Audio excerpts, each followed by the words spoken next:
हाग्रामा महिला सारा 17ता बोसोर शासन खालामबाय। बे बांसिन कारापसन खालामनाय नोजोराव गोग्लैना गैया खालामनायमोनब्ला प्रमद बर' सारा मात्र 5 बोसोराव गभर्नमेन्ट सालायदों। इसेल'सो बे कारापसन खालामनो मोनदों।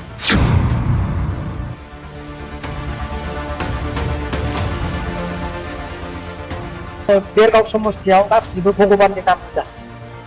दुर्गा दासआबो भगबाननि नाम, कृष्णकान्तआबो भगबाननि नाम, महेश्वराबो भगबाननि नाम, पबित्र बर'आबो भगबान दिनै लिंदों।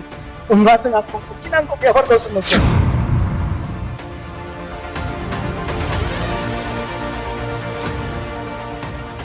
जों फेक्टर जोंखौ बुङाबानो थानो हाया। जोंहाथ' बिराद मोजांसो मोनो। नों जायखौ सोंखारिगोन बेनो डेन्जार फेक्टर।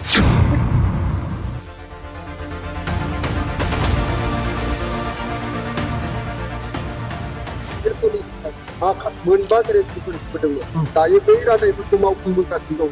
नोंथाङा मा बुंगोन?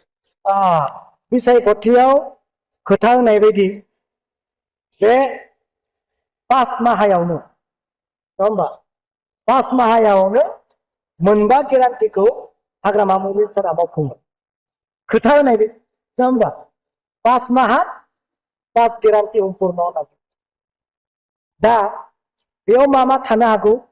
जोंहा इउथनि 2 लाख थाबाय, जोंहा सेल्फ हेल्प ग्रुपनि थाबाय 15,000 करि, दुखिया दरिद्रफोरनि थाखाय 10,000 थाबाय, हेन्डिकेपफोरनि थाखाय 10,000 थाबाय, आरो सिनियर सिटिजेनफोरनि थाखाय 10,000 थाबाय, आरो लोगोसे पार्टी पाट्टा थाबाय।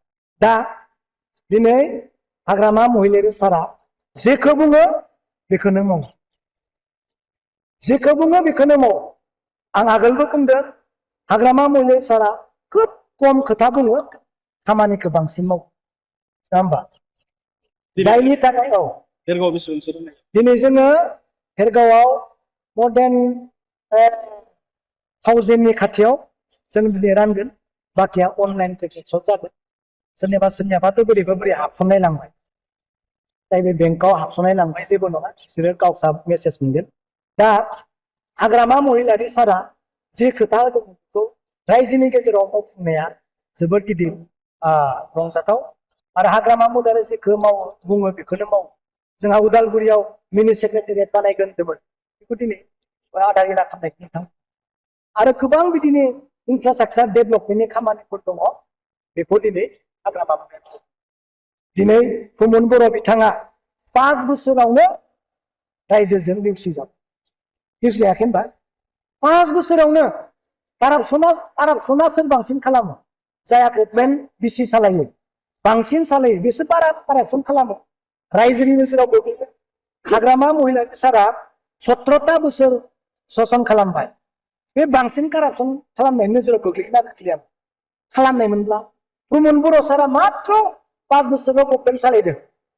इसेल'सो बे कारापसन खालामनो मोनदों रायजोनि नोजोराव। अब्लाथ' बेखौनो देरहाहोनांगौमोन, नाथाय देरहाहोआखै मानो? बेनि ओंथिया जाहैबाय हाग्रामा महिलारि सारा 17ता बोसोराव जेबो कारापसन खालामाखै, बेनिखायनो जोंनो हाग्रामा मोसाखौ नांफिनगौ।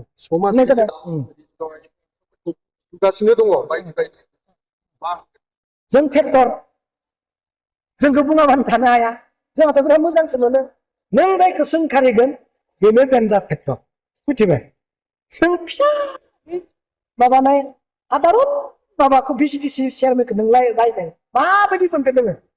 मिथिबाय? साधारन मोस्रोमखौ हाथिया गाथारगोन नामा? नङा होमबा? मोजां मोनगोन नामा? नों गोदोर जाया फेक्टर बिराद माने बेखौ बुङाबानो जाया, बेखौसो नोङो दुसिनांगौ। बेबायदि जों दिनै रंगल बर' भाइया बखिदों। बे थिग सैथोखौ बुखिनांगौ। बै समाव जोङो प्रमद बर' बिथांखौ बुखिदोंमोन। मानो? मोजांखौ माव, कारापसन खालामनाङा, इनफ्रास्ट्राक्चारफोरखौ माव, बे बिदि स्कुल फरायसालिफोरखौ माव होनना जों बुंदोंमोन, खिन्थु मावनो हायाखैसो। दा जोंखौ फोरों राय दुसि, नाथाय दिनै सोंखारिनाय जों नङा। सोंखारिनाय जों नङा। बिराद खस्थ' खालामो आइजोफोरा, मिथिबायना? बिराद खस्थ' खालामो, बिसासि बै आइजोफोरा थखाया मिथिबाय? दा माबाया मा होनो बेरगाव समस्थियाव गासिबो भगबाननि नाम गोजा। दुर्गा दासआबो भगबाननि नाम, कृष्णकान्तआबो भगबाननि नाम, महेश्वराबो भगवाननि नाम पबित्र बर'आबो भगबाननि लिंदों होमबा जोंहा खुनु गिनांगौ गैया हरगौ समस्या भगबानखौ सोरबा मानो हागोन ना हाया मिथिबाय एट वेलकाम बिदिसो दिनै गेलेनोसो नांगौ नों बा प्रेसिडेन्ट गासिबो प्रमदाव गेलेनो हाय बा दोङो ना मोनथाय दोङो ना गेलेनांगौ मस्ट वेलकाम बे बास